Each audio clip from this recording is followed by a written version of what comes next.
একটা আহত হয় একটাই যায় স্যার, বাকি ডিজাইন।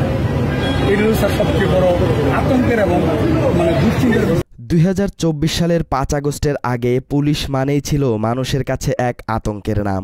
বিরোধী দলীয় রাজনৈতিক নেতা আর আলেমদের জন্য এই দেশ ছিল ভয়ঙ্কর এক জনপদ। 90 জেএমবি সদস্যরা আইন কানুনের যে প্রচলিত আইন বিধি ব্যবস্থা রয়েছে, সংবিধান আছে, এগুলোতে বিশ্বাস করে না। পুলিশের কার্যক্রমের পুরোটাই ছিল আওয়ামী লীগকে কেন্দ্র করে। ভোটবিহীন সরকারকে টিকিয়ে রাখতে গুম, খুন, রিমান্ড, নির্যাতন রুটিন ওয়ার্ক হয়ে দাঁড়িয়েছিল পুলিশ বিভাগের। কোঠা সংস্কার আন্দোলনের নেতাদের সাথে অন্যান্য নেতৃবৃন্দের কি কথা হয়েছে, এটা একটু আমরা জানতে চাওয়ার জন্যই তাদেরকে জিজ্ঞাসাবাদ করব। জনগণের জন্য আতঙ্কে রূপ নেয়া পুলিশের হেডকোয়ার্টার ছিল মিন্টু রোডের ডিবি অফিস। পুলিশের এই গোয়েন্দা বিভাগটিকে যাত্রা পার্টি বানিয়ে ফেলেছিল মনিরুল এবং হারুন গং।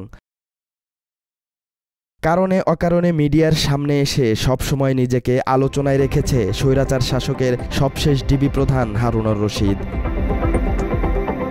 5 আগস্ট পতিত স্বৈরাচার পালিয়ে যাবার পর হারুনের চেয়ারে বসেছেন অন্য একজন, যার নামও হয়তো অনেকে জানে না।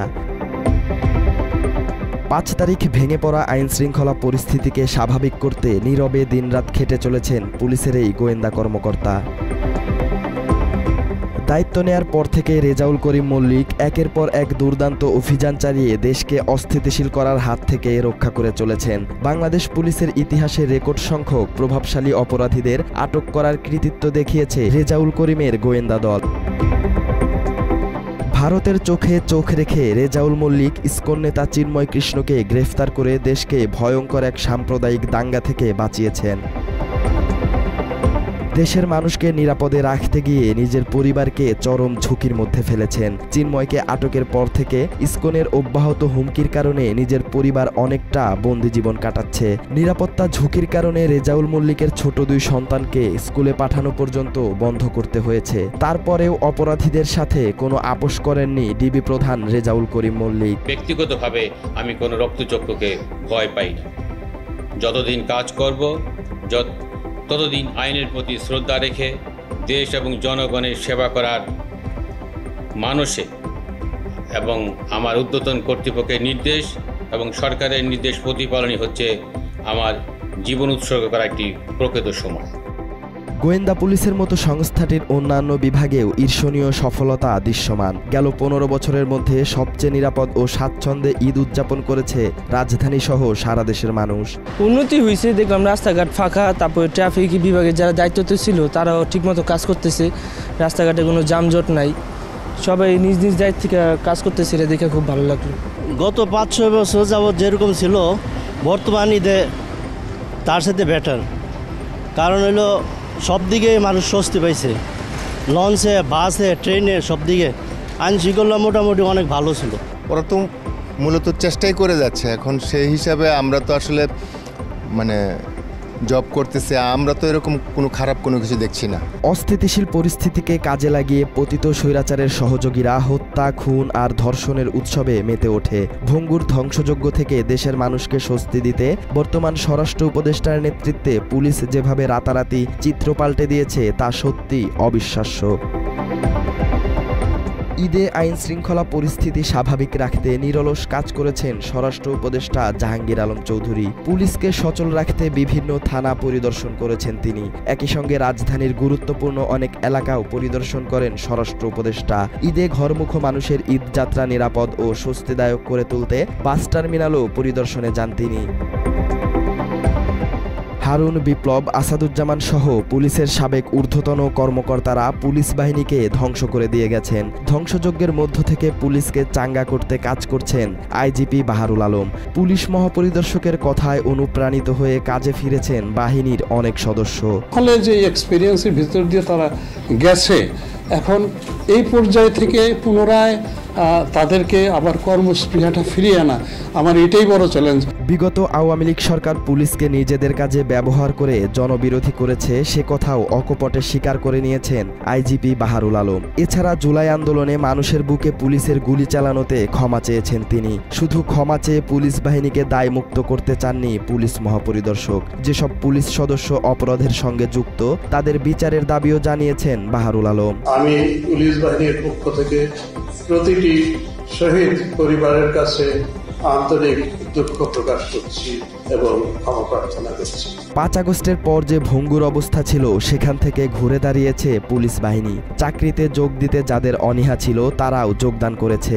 দেশের প্রায় সব থানা সচল হয়েছে, পুলিশের টহল ও অভিযানের পরিমাণও বৃদ্ধি পেয়েছে। চুরি, ছিনতাই, ডাকাতিও আগের তুলনায় অনেক কমেছে। পুলিশ সদর দপ্তরের পরিসংখ্যান বলছে ঢাকা মেট্রোপলিটন পুলিশের কাছে জানুয়ারি মাসে চুরি, ছিনতাই, ডাকাতি, হত্যাসহ 1791টি অভিযোগ এসেছে। আর ফেব্রুয়ারিতে প্রায় 250টি অপরাধ কম হয়েছে। রমজানের আগের মাসে 1566টি অপরাধ সংঘটিত হয়। এ সময় সারা দেশে জানুয়ারি মাসে যেখানে 14,572টি অপরাধ সংঘটিত হয়েছে, সেখানে ফেব্রুয়ারি মাসে 13,000 অপরাধ হয়েছে। এদিকে জানুয়ারি মাসে সারা দেশে চুরি, ছিনতাই ও ডাকাতির ঘটনা ঘটেছে 1039টি। আর ফেব্রুয়ারি মাসে এই সংখ্যা কমে দাঁড়ায় 900-তে। মানে ঈদ যে একটা উদযাপন, যেটা ওটা সবার ভিতরেই মাশাআল্লাহ। আমি এদিকে তো রমজান মাসের আগে যেটা দেখছি, কিন্তু ওই হিসাবে আমাদের ঢাকা শহরে ওইটা, ঢাকা কেন সারা বাংলাদেশে এটা কমই হয়েছে। এইবারের ঈদ এবং সার্বিক পরিস্থিতি রোজার মধ্যে যেটা ছিল, এটা তো আসলে অন্যান্য সময়ের তুলনায় অনেকটা ভালোই আমরা এটা করেছি আর কি। বেসিক্যালি এরকম পরিস্থিতি এর আগে কখনো দেখি নাই। কয়েক মাস আগেও রাতের ঢাকা নগরবাসীর জন্য আতঙ্কের ছিল। দিনের বেলাতেও স্বস্তিতে ছিল না সাধারণ মানুষ। সর্বস্ব হারানোর পাশাপাশি ছুরিকাঘাতে প্রাণ গেছে অনেক মানুষের। বেপরোয়া হয়ে উঠেছিল কিশোর গ্যাং ও চাঁদাবাজরাও। পুরোপুরি নির্মূল করা না গেলেও আগের চেয়ে এখন অনেকটাই কমে এসেছে এ ধরনের অপরাধ। এসব অপরাধ নিয়ন্ত্রণে কাজ করে গেছে পুলিশ বাহিনী। মাত্র 30% টাকায় জমির মালিক হয়ে নতুন বাংলাদেশের গড়ে তোলার স্বপ্ন দেখা বাংলা বসতি। শঙ্কা ছিল এবারের রমজান মাস ও ঈদকে ঘিরেও। তবে পুলিশের চৌকস দায়িত্ব পালনে আগের যে কোনো সময়ের তুলনায় এবারের রমজান ও ঈদ ছিল নিরাপদ। রাজধানীর বিভিন্ন পয়েন্টে তল্লাশি অভিযান পরিচালনা, টহল দেয়া সহ অভিযুক্তদের আইনের আওতায় নিয়ে আসতে কাজ করেছে পুলিশ।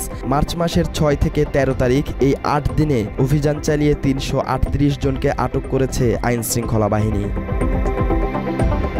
এছাড়া ঈদের সময় সরব ছিল পুলিশ। ঢাকা মেট্রোপলিটন পুলিশের 50টি থানা এলাকায় টহল পুলিশের অবস্থান ছিল চোখে পড়ার মতো।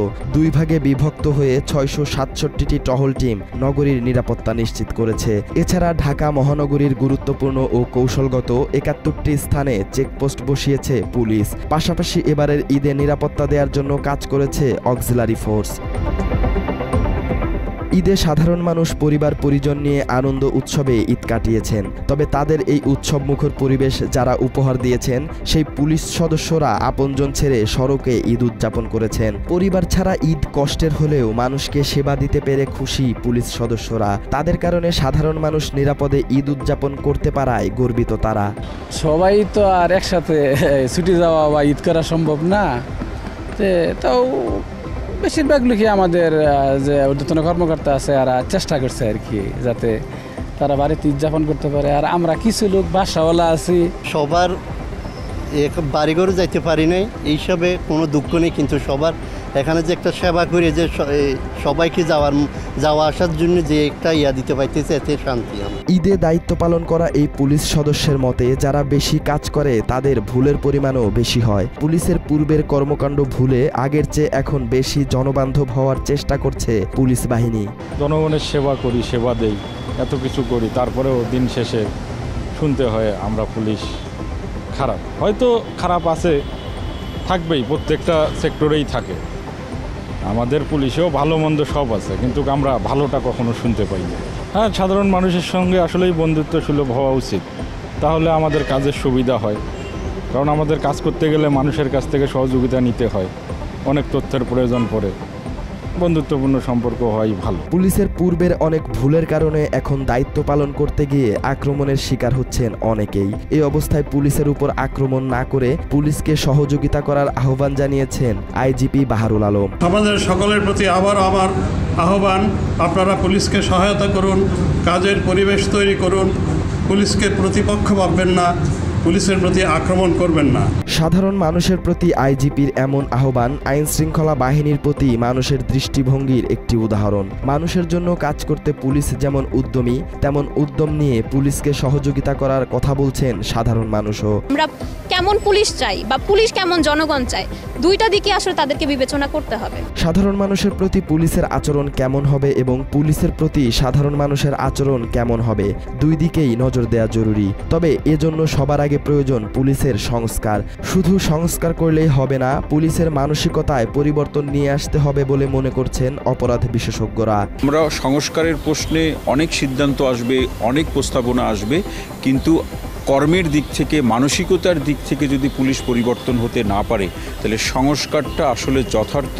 ঢাকা বিশ্ববিদ্যালয়ের এই অপরাধ বিশেষজ্ঞ মনে করছেন পুলিশের হারানো আস্থা কাজের মাধ্যমে পুলিশকেই ফিরিয়ে আনতে হবে। খাদের কিনারায় থাকা পুলিশ বাহিনী ধীরে ধীরে মানুষের আস্থা অর্জন করছে, সে বিষয়ে কোনো সন্দেহ নেই। তবে সাধারণ মানুষ কেমন পুলিশ দেখতে চায় সেটাও গুরুত্বপূর্ণ। আসলে একটা বাহিনী হিসেবে তৈরি করা হয়েছে এবং তাদেরকে এই যে রাষ্ট্রের গুরুত্বপূর্ণ পদে নিয়োগ দেওয়া হয়, তারা যেন সেই কাজটা করতে পারে। সাধারণ মানুষ চায় পুলিশ হোক তাদের আস্থার জায়গা। নতুন করে মানুষের সেই আস্থা অর্জনে কাজ করছে পুলিশ। নিজেদের আত্ম উপলব্ধির জন্য কাজ করছে পুলিশ, পাশাপাশি বাহিনীর সংস্কারে কাজ করছে অন্তর্বর্তী সরকার। রাষ্ট্রীয়ভাবে পুলিশ বাহিনীর সংস্কার করতে সময় লাগলেও এরই মধ্যে নিজেদের সংস্কার নিজেরাই শুরু করেছে পুলিশ। আগের ভুল শুধরে জনমুখী হওয়ার চেষ্টা করছে তারা। গণ অভ্যুত্থানের পর নভেম্বর মাসে ৪৫,০০০ পুলিশ সদস্যকে বদলি করা হয়েছে, যা মোট পুলিশের প্রায় ২৫%। আর এবছরের মার্চ মাসে ডিআইজি, পুলিশ সুপার, অতিরিক্ত পুলিশ সুপার সহ ৪৩ জনকে বদলি করেছে পুলিশ সদর দপ্তর। এদিকে জুলাই আন্দোলনে নির্বিচারে গুলি, মানুষ হত্যা সহ বিভিন্ন অপরাধের সঙ্গে যুক্ত ১০৫৯ জন পুলিশ সদস্যকে আসামি করে মামলা করা হয়েছে। এদের মধ্যে ৪১ জনকে গ্রেফতার করেছে পুলিশ। তাদের মধ্যে সাবেক আইজিপি, অতিরিক্ত আইজিপি, কমিশনার, অতিরিক্ত কমিশনার ও যুগ্ম কমিশনার সহ পুলিশের ঊর্ধ্বতন কর্মকর্তাদের গ্রেফতার করা হয়েছে। তবে সংস্কারের প্রশ্ন উঠলে যে বিষয়টি সবচেয়ে বেশি আলোচিত হয় তা হলো পুলিশকে রাজনীতিমুক্ত রাখা। দলীয় কাজে পুলিশকে ব্যবহার না করে মানুষের জন্য কাজ করতে দেওয়ার কথা জানিয়েছেন আইজিপি। তাদের রাজনৈতিক আনুগত্য, সরকারি কর্মচারী, আমার কিসের রাজনৈতিক আনুগত্য থাকবে? আমি কোনো আওয়ামী লীগ বিএনপি কিছু বুঝি না। পুলিশ মহাপরিদর্শকের এমন কথায় একমত সাধারণ মানুষও। তাদের চাওয়া রাজনৈতিক দলের প্রভাবমুক্ত থেকে মানুষের জন্য কাজ করুক পুলিশ বাহিনী। এখন পুলিশ আমাদের নিরাপত্তার জন্য কাজ করে সবসময়, তো আমাদের মানুষের পাশে থাকে। তো আমরা চাই যে এটা দলীয়ভাবে কোনো কাজ করবে না, তারা তাদের নিজস্ব প্রক্রিয়ায় কাজ করবে। যে বা যারা ক্ষমতায় আসবেন তারা পুলিশকে নিজেদের স্বার্থে ব্যবহার করবেন না, এরকম একটা রাজনৈতিক অঙ্গীকার কিন্তু থাকাটা খুবই গুরুত্বপূর্ণ। পুলিশ বাহিনী তার অতীত কর্মকাণ্ড থেকে শিক্ষা নিয়ে মানুষের জন্য কাজ করতে চায়। মানুষও পুলিশকে তাদের আস্থাভাজন মনে করতে চায়। এই দুই পক্ষের আরও এক জায়গায় মিল রয়েছে, তা হলো রাজনৈতিক প্রভাবমুক্ত পুলিশ বাহিনী। তবে সাধারণ মানুষের চাওয়া, স্বৈরাচারের যারা এখনও দেশকে অস্থিতিশীল করতে চায় তাদের বিরুদ্ধে পুলিশকে আরও কঠোর হতে হবে। সালাউদ্দিন সাজু, বাংলা এডিশন।